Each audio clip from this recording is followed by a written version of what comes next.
NicNaccers. All right, so today is Sunday. I have no idea when you're going to be seeing this. Depends on what my schedule's like and when I can get it out.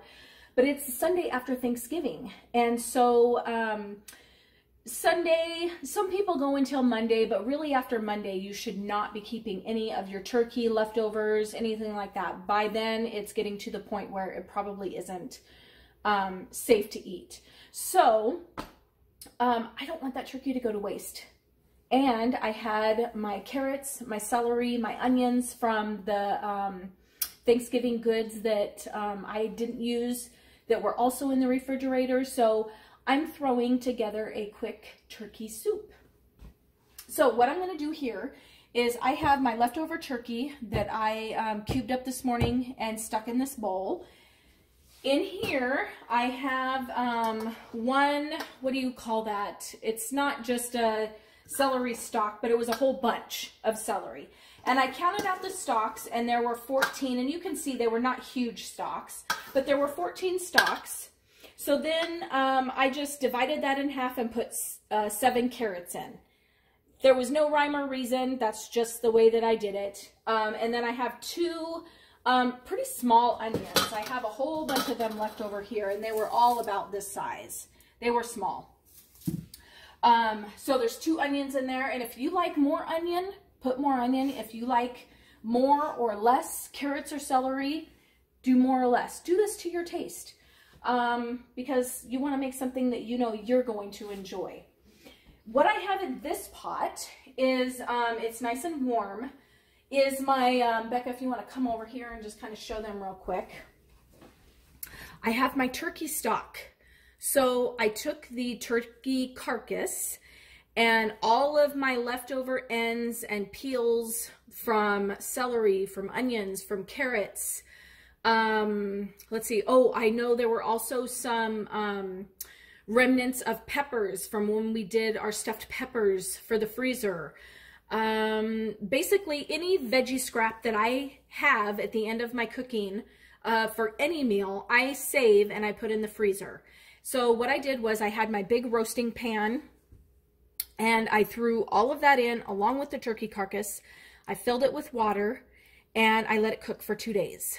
And then I set this outside because it has been in the 20s, maybe 30 degrees the last couple of days. I let the fat solidify on top, scrape the fat off, and you can still see there's some floaters in there. And I'm going to catch all that when I put the stock in my soup jars. So I'll be using my sieve. I think you guys have seen me do that before, but I'm going to go through and do it again. So let's get to putting these together. Oh, let me grab my funnel, because I hadn't grabbed that yet. Now, this will be, the layout is not what I would call ideal for me. I feel like everything's kind of haphazard here. But until I get a stove with 2 working burners and all of that, this is just how it's going to have to be. So, first thing I'm going to do is I am going to go through and I'm going to put some of this stock in every single jar. That way, we can keep it, keep them nice and warm. These just came out of the dishwasher, and so they were warm when I first set them on the counter. Of course, I'm sure they've started to cool off. But let me show you here in my sieve what I'm catching. Can you see that? There's the bits and pieces from the stock. So I'm just gonna run that through the sieve. If my pieces are small enough that they get through the sieve, that has never bothered me.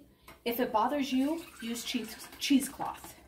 That will catch much finer grits and bits of veggies and meat or whatever. The other thing you can do, even with cheesecloth, sometimes you're gonna have the sediment at the bottom. Let your stock sit for a while, and then just don't use the last ½ inch, quarter inch of your broth and or your stock, and you won't have that sediment in there. I don't really care. To me, that sediment is flavor. So I leave it. I'll probably always leave it, but you do you. And if you have ever wondered the difference between stock and broth, it's super easy to remember because broth is made with bones. Bones, only bones. Stock has your bones and your veggies. Super easy. Now, I will get one of my turkey broths that I made last year, and I'll bring it out here to show you the difference in color. If you want a really rich looking stock, you need the veggies. It is near impossible to get a really rich poultry broth without veggies. So what I'm doing now is I'm just taking this is 1/3 of a cup, and I'm just kind of sort of measuring out 1/3 cup of meat for every bowl. And the other thing I'm gonna do is I forgot to grab my bowl for dinner tonight, because this is what we're having for dinner tonight as well. Now, when you're making your soups, I don't feel like, because I have a lot of veggies and a lot of the flavor from the carcass, that I need to put a ton of meat. But if you are someone that loves a ton of meat in your soups, then by all means, just get more meat. I mean, of course, whatever you have left over is kind of what you're stuck with, but you know, it's all good. Okay, so I'll do like 1/2 of 1/3 now. That way these all pretty much have the same flavor every time you open up a jar.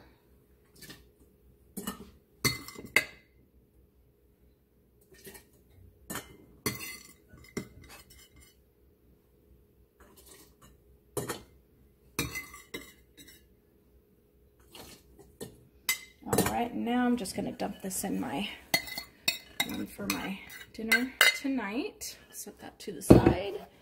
And now we're going to start hammering out our veggies. So I'm going to start out with 1/2 cup. And I kind of just stirred these around and mixed them up really good earlier. So hopefully, I mean, it's not going to be perfect. If I really wanted it to be, I could, you know, get some precise measurements. I'm not that much of a stickler about it. I do like to have as close as I can get, but I think this will be just fine.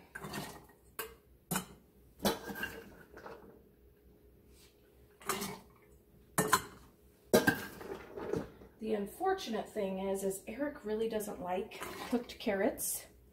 So there's probably going to be way too many carrots in here for him. But I loved cooked carrots in my soup. So I'm going to be a happy camper. I think Becca kind of agrees with Eric.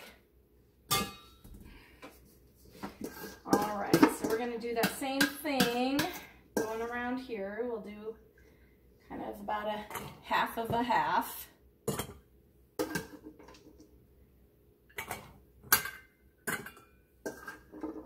I think we might have a little bit more left over than we did with the last, but that's okay. With the meat.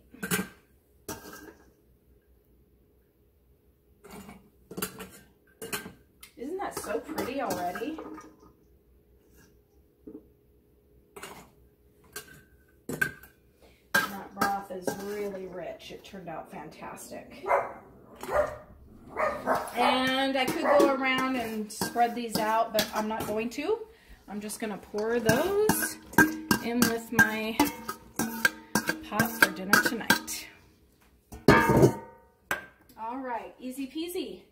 Now, I did not add any salt, any pepper, anything to my stock. Oh, I already have a measuring spoon in there. What do you know? If you want to do that, you can always do that. I tend not to because I never know what I'm going to be using it for, how much I'm going to need it. the recipe I'm calling for, is it going to call for extra salt? So I very seldom salt my broths or my stocks. I used to, and then I quit doing it. So now I just do it as I need it. But this is a soup. I want anyone who opens the soup to open it and be happy with the flavor profile of it. So, I don't want to do that much. I am going to salt it. I'm also going to put in a 1/4 teaspoon of pepper. And all of these things, guys, if you're watching your salt intake, don't put in salt or put in 1/2 teaspoon, whatever you want. If you love black pepper, double up on your black pepper, triple up on your black pepper, whatever is for you. Do you.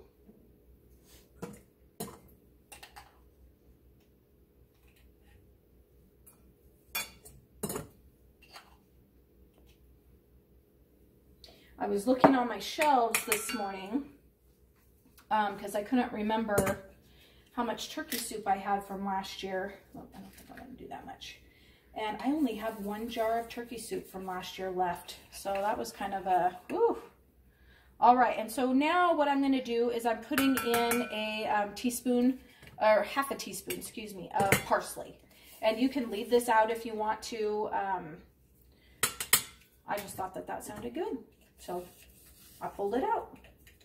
It's kind of funny, I got out my big thing of parsley to fill up my little one because I had used all of it when I did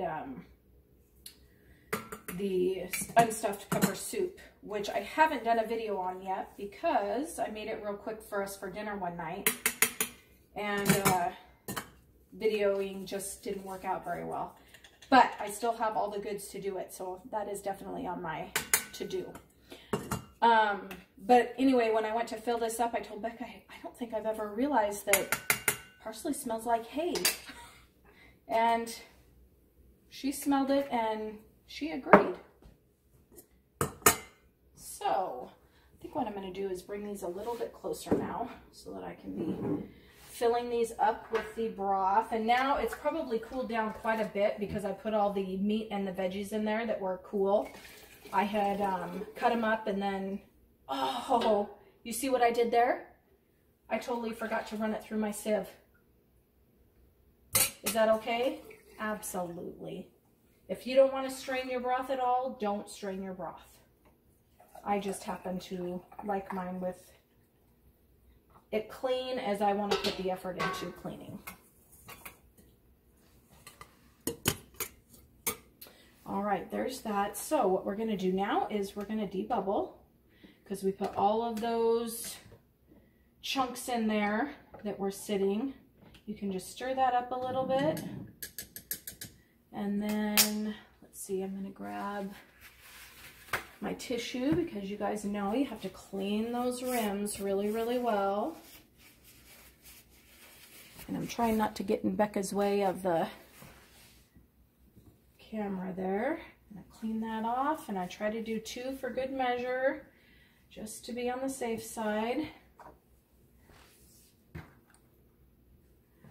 Grab my lid. All my letters are facing the right way. And there we go. Where's my jar lifter? Oh, I guess I don't really need the jar lifter because that's not super hot, but oh, isn't that pretty? That broth looks fantastic. I have my canner over here heating up. I actually might even want to turn that down just a tad because these are not super hot now with all those veggies. So I'm just going to continue filling these. Whatever I don't use for this soup, whatever stock I don't use, I'm just going to can up individually and stock my shelves with some, it looks like beef stock to me, but it is not. It is definitely turkey, but that's because of all the veggies that I threw in there with it. So it's perfect. All right, we'll finish this one. And then I think I'll either fast forward through or we'll see if Becca wants a little break and I can bring it back once I have them all in the canner. The other thing I'll do is I will grab one of my turkey broths from last year and show you the difference. And either way, stock, broth, honestly, they're both delicious. So these broths, I feel, of course you're going to get more of that flavor profile of the meat, the animal that you got it from. But the veggies, when you put in with a stock, that always adds a level of deliciousness that just improves the flavor of whatever you're making. So I'm going to continue with these, and then once I get these all filled up, I will grab a turkey broth from last year, and I'll show you guys a different side by side of the color. All right, so here, I'm going to bend down just a little bit so maybe I'll be a little bit steadier. This is the stock that I am using currently, and this is my turkey broth from, it says 19, so it must have been just earlier in the year. I'm trying to remember when I last made a turkey. I don't remember. I guess it doesn't really matter. Sometime in 2019. Anyway, this was only the carcass. And if I remember correctly, I think I had a couple of carcasses. So I just piled them all in my roaster, covered them with water, added some vinegar to help break down the bones and get the marrow and all the goodness from the center out. And then I just did the exact same thing that I did with this stock today. I cooled it, I skimmed the fat, and warmed it up, ran it through a sieve, and I don't know if I already shook this up or not, but let's kind of turn and see if you can kind of see the sediment there on the bottom. And that will happen. Lots of people wonder if their stuff is still good if you see that sediment. Yes, it's fantastic. That's just goodness from all the bones, everything that broke down. That is all flavor. So yes, it is still good. Use it, enjoy it. All of your hard work and energy went into it, and it will be delicious. So what I have going on there is the canner is, let's see, at a little over medium heat right now. You start off a little slow just because those jars weren't super hot. So I'll let that go for, I don't know, 10 minutes or so, and then I'll bump that up to high and bring it up to pressure. So I will bring you back when they are coming out of the canner. All right, so I am going to bump up my burner there to high. And I realized that I forgot to tell you guys that because the soup has meat in it, we are going to be pressure canning these for 90 minutes. So now that I've turned the heat up to high, we will let that start to vent right through the petcock there. That's going to vent for 10 minutes once we have a, say it with me slowly, steady stream of steam. For 10 minutes, we'll put the weight on, and once that starts to jiggle, gets up for me to 15 pounds of pressure, we will start our timer and go for 90 minutes. All right, I'll see you back shortly.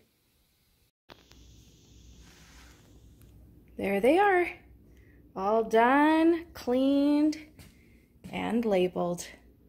Thank you so much for watching. Have a great day.